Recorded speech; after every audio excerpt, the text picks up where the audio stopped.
Hey, and welcome to Board with Life News for April 6th. Today I'm going to talk about Star Trek Ascendancy, Broadsides, Flick 'em Up Red Rock Tomahawk, an expansion for Imperial Settlers, and the Kickstarter for Rada Runs Through.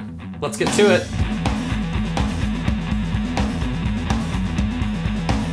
Hey, I'm Chris. Welcome to Board with Life News. Make sure that you tune in on Monday to the Moonrat Media channel for our last episode of Board with Life this season, or official. We're going to do a holiday special later, but this closes out the season's arc. If you haven't been watching, you still have plenty of time to catch up. But yeah, make sure you tune in Monday. We're super proud of the season, super excited about that. And it's also a huge relief to kind of have that out in the world.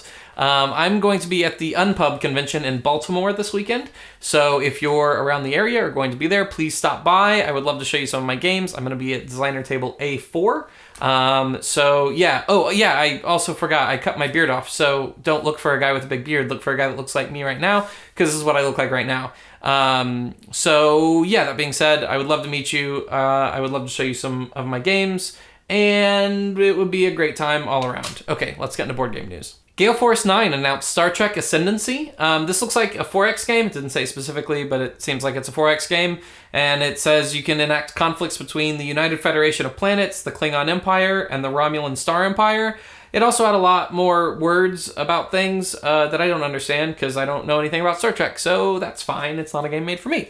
It says that it's going to have over 200 plastic miniatures, so it seems kind of like they're doing exactly what some of the Star Wars board games are doing, which makes sense. People like miniatures, and yeah, Star Trek fans, I'm sure, are excited about this, so good for them. Z-Man Games announced Merchants and Marauders Broadsides. This is not actually affiliated with Merchants and Marauders game. It literally says Merchants and Marauders Presents, which is kind of weird, but basically it's a game set in the Merchants and Marauders world, which is to say it's a pirate game.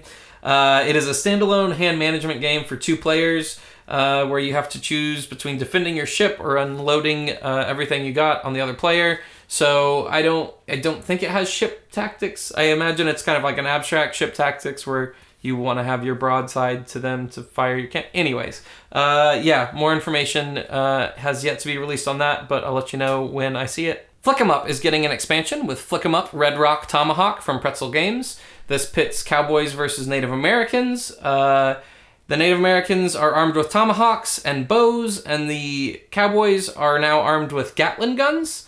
It includes 5 new scenarios for the game, and I'm going to talk more about this one in my question section.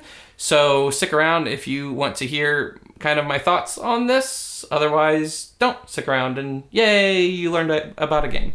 Imperial Settlers is getting an expansion called 3 is a Magic Number. This is an Empire pack that's going to have new cards for all 5 factions. It's also going to include a new set collection mechanic where you're trying to collect sets of 3, obviously.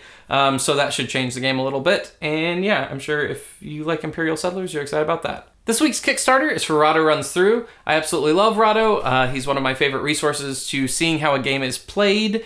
He does an insane amount of videos, something that I can't even come close to comparing with. Basically, I'm a big fan of Rado. I think he's great for the hobby. I think his enthusiasm is unmatched, and he's just a really nice guy, too.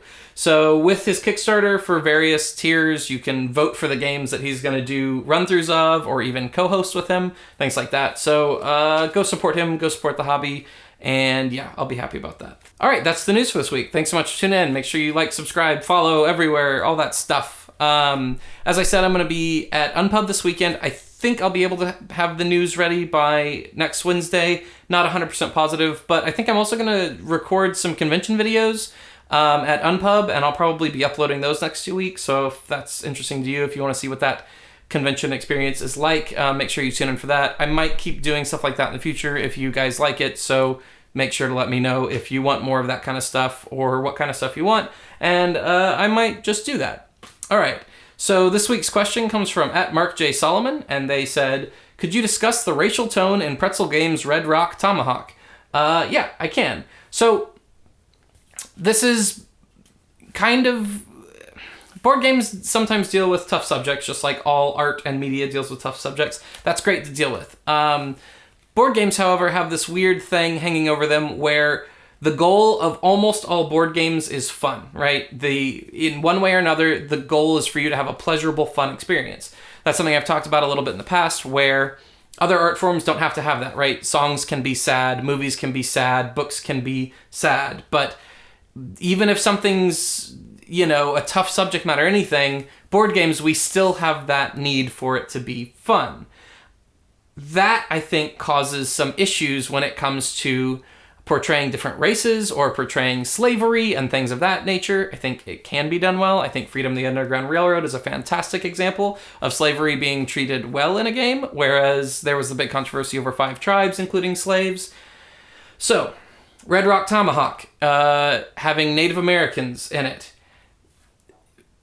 I think it's tough because Pretzel Games already picked, like, the cowboy shoot-'em-up genre is kind of a bygone era's genre. And part of that was there were cowboys and Indians. And we've since, in other media, come to realize that that was actually really racist and really messed up of us. So it's a throwback to that. So I understand how they would want to include that, but at the same time, it doesn't excuse that they included that, the same way that you wouldn't include blackface in a game, even though at some point in time that was thought of as an okay thing to have in other media. Also, it would be one thing if they just were now including Native Americans, but the fact that the Native Americans are armed with bows and tomahawks and the cowboys are armed with Gatling guns brings into kind of light the horrific massacre and almost genocide of an entire race of people that happened only a couple hundred years ago, like literally on the land I'm standing on right now. So having overmatched weaponry is a real thing that really happened. And in a game that is so light that it's just supposed to, you flick and you laugh and it's fun and blah, blah, blah, it becomes problematic. Now, do I think that Pretzel Games are racist? No. Do I think that they intended any of this? No. Do I think that a lot of people are going to have fun with this expansion regardless of that stuff? Absolutely. Do I think you're wrong for having fun for that? No. But I personally probably am not going to get that expansion just because I can't separate the part of my brain, and I don't necessarily want to separate the part of my brain from an entire genocide of a race of people and how much fun it is to flick a wooden bit and another wooden bit and then they die, right? So those two things are intrinsically connected because of the theme of the game. It also brings into question why we have such a problem with slavery being represented in a game, but we have no problem with war games, right? That's a horrific thing. And so even just the shoot 'em up part of flick 'em up, that's not as big a problem for me because it is more of a abstraction of a fictional thing, right? Obviously there were actually shootouts and stuff, but those aren't tied to races and things like that. But I do think that it's interesting that we have such a problem with some of these things in games, but we have no problem with the fact that a lot of games are inherently just very violent and they're about killing and things like that.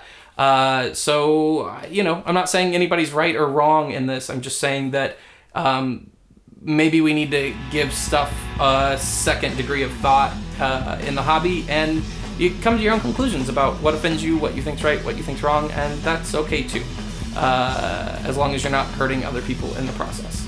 So that was my long rant, longer than normal, on the racial issues with Red Rock Tomahawk. All right, thanks so much for tuning in this week. Hopefully I'll see you at Unpub, and I will see you next week.